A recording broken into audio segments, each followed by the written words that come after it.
Tactics for integrated pest management. There's a long list. Using resistant varieties, crop rotation, the planting date. Don't plant things very early if you have problems with diseases or insects that come early in the season. Plant a little later. Tillage of the soil, pruning and thinning techniques, fertilization and sanitation techniques.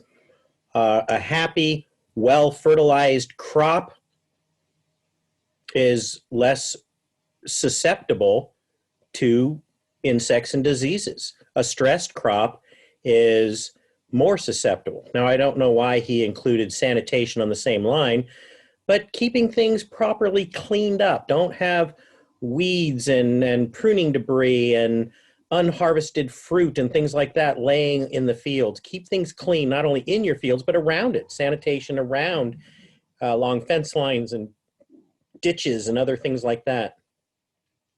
Planting trap crops. A trap crop is something where you put a plant that's very attractive to a pest. And so they're going to go to that first. So when an insect comes into your field and they see, ooh, look at that plant. That one looks like a great Snickers bar. I'm going to go have a bite. And the insects set up shop on the trap crop. And it might be individual plants scattered out, or you might have every several rows, you have a row of trap crop plants. And then if the insect population starts to build up in the trap crops before they start to spread to your main crop, you disc it down or you just spray the trap crop. And that can buy you enough time to get your main crop harvested. Crop refuse destruction. So when you prune things out or when you harvest and you have the leftovers, don't leave it as waste. Disc it into the ground so it can quickly decompose, or discard it, burn it, whatever it takes. There's different ways for different situations to destroy the crop waste. Overwintering site destruction. If you're having primarily with fungi and insects, they got to live somewhere during the winter time. Where are they hanging out? Where are they in some sort of a dormant, quiescent, or overwintering mode? If you understand their life cycle and their biology, make sure their overwintering sites are not available to them.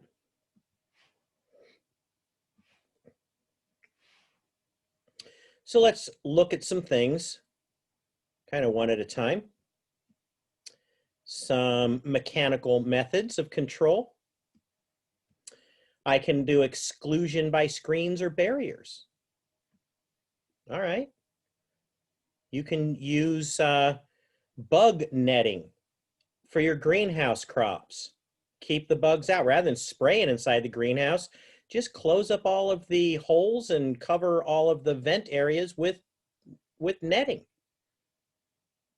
You can also control other kinds of pests like birds using bird netting. You can use certain types of fences for mammal pests. Hand destruction. So you can literally picking, weeding, and other types of hand methods, pruning, whatever. Trapping and sucking devices. I remember in the late 90s, early 2000s, people laughed at some of these bug vac devices that would go out and vacuum the fields and kill the bugs. Now they're used all the time. Once people figured out how to design them and make them work, we put these bug vacs on the front of the tractor. The first ones were on the back.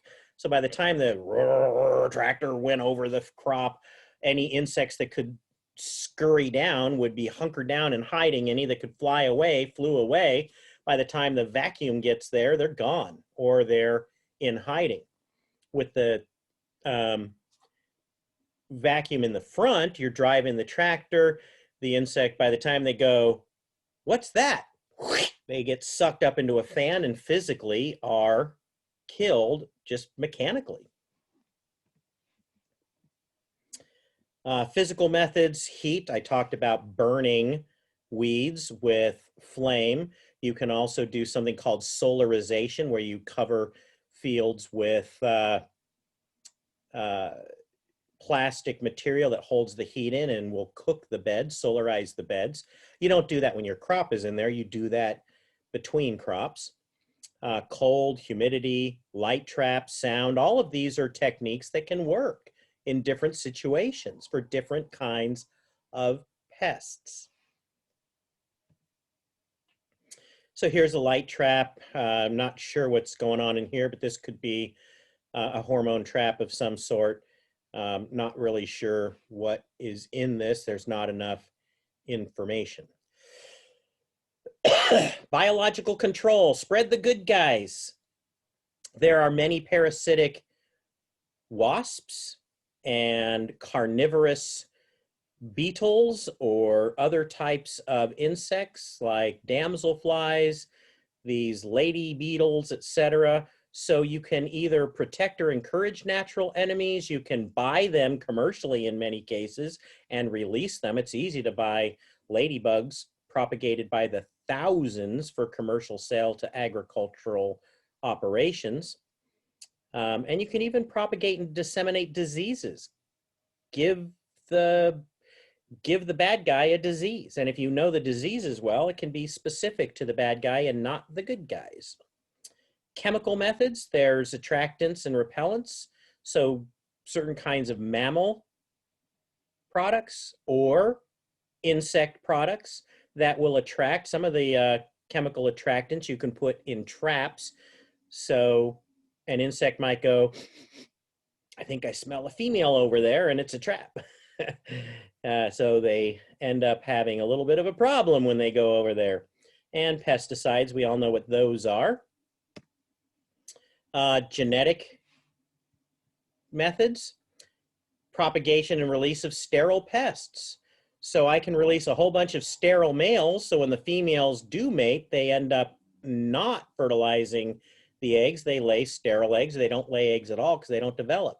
A genetically modified crop. So the crop is genetically modified to be resistant. Regulatory methods. You can use local and state and federal governments to provide plant and animal quarantines to keep out either pests or organisms that are vectors that will spread the pests. And other eradication and suppression programs. Qualitative and quantitative surveys. Qualitative just is the quality, and it's asking opinions. It's not strong data, but it gives good ideas, good information, what's going on in the minds of the growers. So every year, our local ag commissioner and other organizations like the UC Cooperative Extension will put out these qualitative surveys. What are you seeing? What kinds of problems are you having? Do you have any problems that you're not sure what is going on? You don't have an identity for the insect pest, or you haven't properly diagnosed a plant disease. You don't know what's causing it. And these qualitative questionnaires helped the researchers to know what might be new, what is coming up in the minds of the professional agricultural workers in the region. The quantitative surveys, once you know what you want to look for, quantitative means getting quantities or numbers. How many are there? How many per acre? Where are they located? So you're getting data, scientific data. And the idea with regulatory is to take no action against a pest unless the pest is present. You know, you don't try and eradicate something that's not there. That sounds pretty logical, and it must be a potential threat. But there are people that will be almost out of fear applying something because they heard it was in the area. So I'm going to apply pesticides just in case. That's not really following the IPM guidelines. You got to have evidence that it's really there. And if it's there, is it a threat to your crop or to humans or to whatever? So there are different types of insecticides. There are stomach or contact poisons that can be either organic or inorganic. And here's another challenge or problem with the word organic. Organic means carbon-based. And so there are synthetic organics and natural organics. And virtually every synthetic organic cannot be used in organic production. Most of the natural organics can be used in organic farming production. So there are things like minerals and botanicals that are considered natural organics, even though technically from a chemistry standpoint, from a scientific standpoint, mineral naturals are not really organic. They're not containing carbon. So again, there's some very loose usage of the word organic, and that presents some unfortunate problems sometimes. On the synthetic organics, these are some pesticides that are highly effective in many cases, highly suspect in other cases where they might be very dangerous to the environment or dangerous to humans, and some that are kind of the mainstays of our conventional pesticide usage. But they're categorized based on their chemical structure, not necessarily how toxic they are to the environment or to us. So for example, something like organophosphates has been very, very high on the list of anti-chemical interests, people who are against the use of chemicals because organophosphates can be very toxic to humans and the environment. But it's such a broad category that there are some organophosphates that are things you can get at the local hardware store or nursery that are much, much, much lower in toxicity. So you can't just lump everything together. Some pesticides are extremely dangerous and extremely harmful to the environment, and some are not. Some are potentially less harmful to the environment than the organic farming alternative. And some are undoubtedly safer for the environment than the organic farming alternative. But in those cases, it's not about whether it's better for the environment, better for the workers. It is this strict us versus them, organic versus conventional growing. Everything conventional does is bad, but everything organic does is good. And that kind of mindless, blind, emotional response, I don't appreciate. I don't like the way that tugs at our society in many ways, not just agriculture, but we get these emotional black and white responses, and organics is one of them, organic production. Organics pushes the industry in the right direction.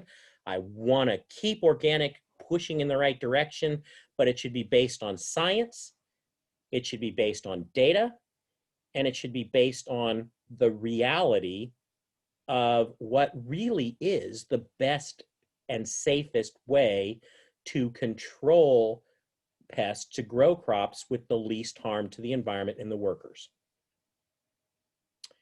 And that's where I like IPM. Somebody who leans organic with an IPM mentality, I think they're the ones that are the biggest environmentalists, the ones that are doing everything in their power to choose what is best for their workers and the environment, regardless of some legal definition of organic. Now, the challenge there is you're doing the hardest job and you can't market it. There's nothing you can do. You can't sell as organic because you use something potentially that's not organic. You're not organically certified. You're an IPM specialist. So there is no marketing advantage. There's no legal teeth. Anyway, enough on that. I don't need to get into any of the details here on the specific chemicals. There might be a couple that I'll mention, but this is where the DDT lives, organophosphate. Hell, malathion was sprayed all over the Bay Area in the 1970s. No, it was 80, 81, something like that, I think, because of the Mediterranean fruit fly. And I was out on my 10 speed riding from Burlingame to Redwood City every day. Hell of a bike ride. So I get caught out when the helicopters were coming spraying malathion everywhere, and I got nailed by it a whole bunch of times.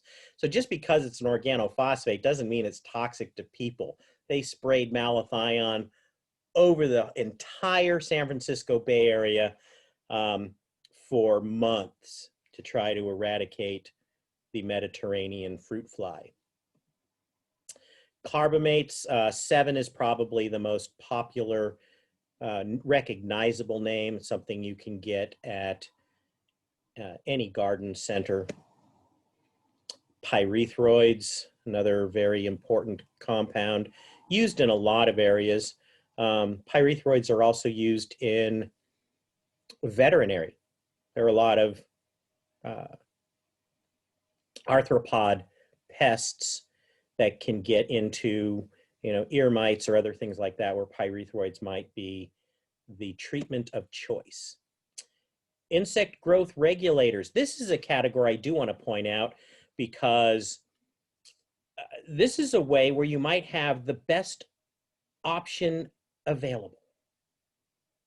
Instead of spraying a whole bunch of chemical to try to kill a large group of insects, if you really have the right insect growth regulator, you can have a laser target on killing just the bad guy you're trying to knock back, and it doesn't hurt anything else. It doesn't damage fish if it gets into the waterway. It's harmless to humans, and you might only have to spray tiny amounts, ounces per acre instead of hundreds of pounds per acre. Sounds like the best environmental choice to me. You don't have to strip mine anything to get these materials. So there's no environmental damage like with sulfur or fish emulsion or other products. I'm not trying to say that every insect growth regulator is some perfect panacea that has no problems. I'm just saying the concept and some of the examples of growth regulators, in my mind, based on everything I'm seeing, is the least environmentally damaging and the safest thing you can use in many cases. Can you use that organically? You can't. So I would hope that one day we would kind of bring the two worlds of conventional and organic and maybe create this concept that we're really trying to create the best of both worlds. But then it's about the environment. And what is organics really about? And some of you might not want to hear this.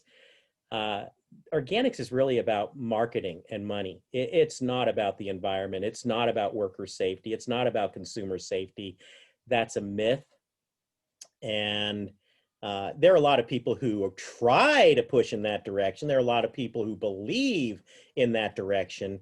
But the reality of how it operates and how it is legally structured, it's a marketing tool. It's a money tool. You can't make money if everybody's getting along. I can't get you to buy organic if I don't make you scared of conventional. And there's a lot of truth to that. And if we have everybody happy and nobody's scared, it's hard to push the market towards your product.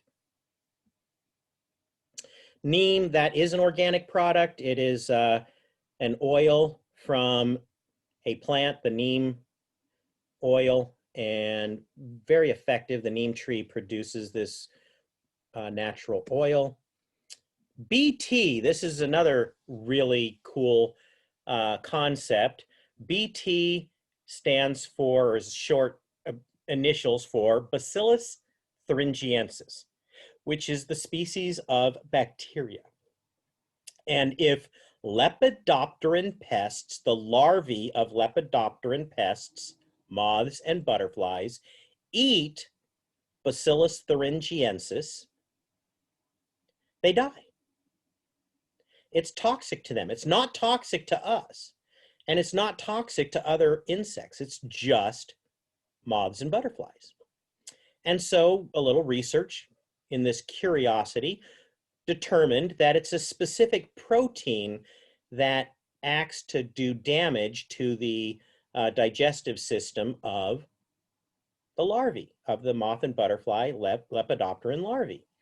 And so the protein can be purified and turned into a powder and sprayed onto plants. And it's organically approved.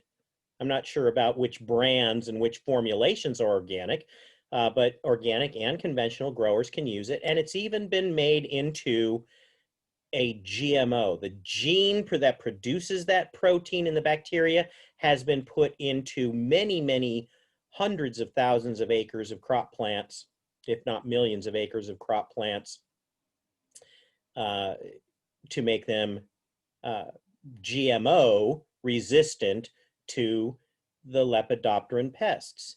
When the moth and butterfly larvae are no bigger than, this tiny little 1/8 of an inch freshly hatched egg, it starts eating and it never gets big enough to do any noticeable damage on the plant. It's killed before it gets big enough to eat much. Scientifically, that's kind of cool. I'm not a big fan of BT GMO crops for different reasons. If anybody wants to talk to me about it, I'll talk to you about it. It is a cool scientific genetic concept, but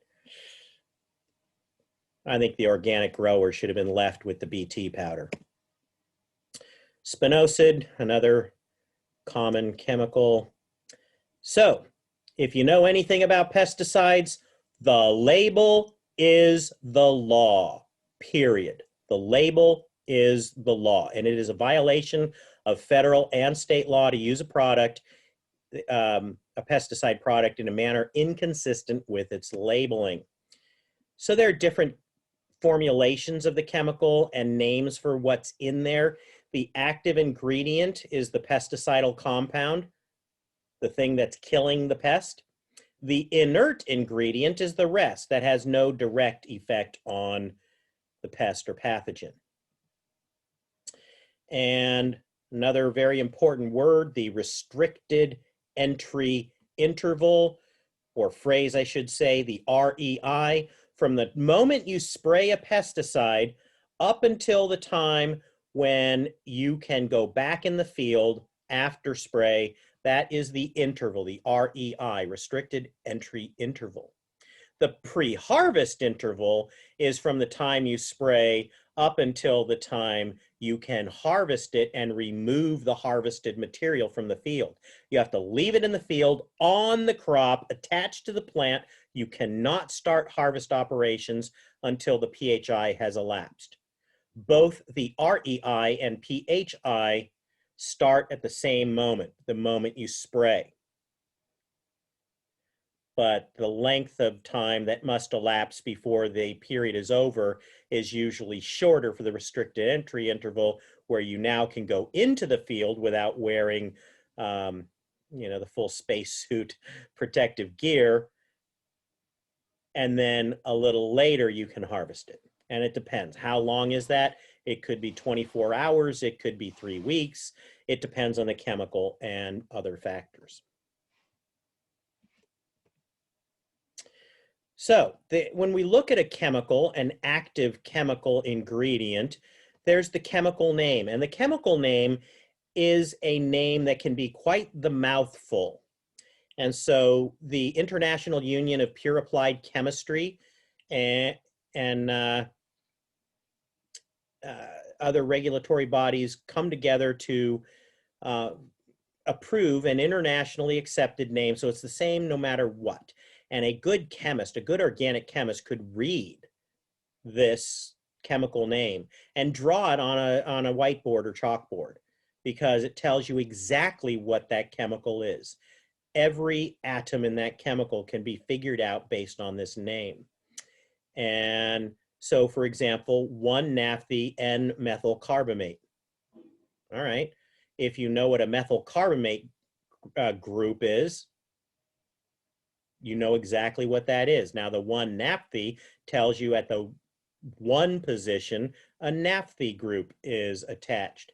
Don't worry about the details, but it literally tells you how it's put together. And some of them are really, really mouthful names. But what do we call it the common name? Instead of 1-naphtha N-methyl carbamate, which is a mouthful, it's just called carbaryl.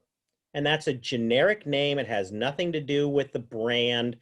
There are organizations that make sure that the common name is still a universally accepted, standardized name. And then the trade name. Once I give it a trade name, that is my company's name for marketing purposes. 7. 7 is a manufacturer's trademarked name for carbaryl, their formulation of carbaryl. And if they own the patent for carbaryl, they can use 7 all they want. They can use carbaryl under the trade name 7 all they want for as long as that patent is active. As soon as the patent expires, now anybody can move in and sell carbaryl under their own trade name and their own formulation that they determine they want to sell to the public. Now they have to get approval. There's guidelines with pesticides that has to go through safety testing and EPA certification and on and on and on. There's a lot of regulations and retesting every few years. I think it's every 5 years they have to retest and recertify. But that's the 3 names, the chemical, common, and trade name.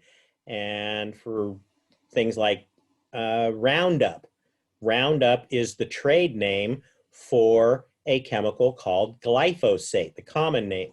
And the patent ran out a number of years ago. And so there's lots of companies, no, I shouldn't say lots. There's a couple of other companies that now sell products with other branded, generic, if you will, glyphosate or Roundup. I have no idea what the chemical name is for glyphosate.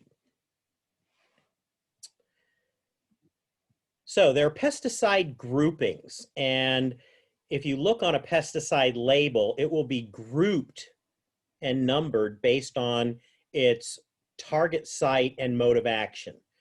And so it's important to mix it up because insects develop resistance if you keep using the same thing over and over. And even if you don't use the same thing over and over, but you keep using the same group and you just mix up to different pesticides in the same group, you're still risking the chance of the insects or diseases, fungi, bacteria, developing resistance. So you want to mix up the groups and the letter, the number and letter, to different modes of action. So for example, if I have insecticides group 1A, 1B, and 3A, all of those are in my toolbox. All of them are appropriate to use for my crop with my pest problem. And I'm having a problem with 1A. Do I go to 1B? No, it's in the same group. Even though it's got a different letter, it's still the same group. Go to a different group. Spray the chemical that is in group 3A. And even if you're not having a resistance or a failure problem, if I'm spraying 1A and it's working, I don't want to get resistance, so I'm going to go to 3A the next time I have a problem. Again, you're trying to mix it up to avoid the development of resistance.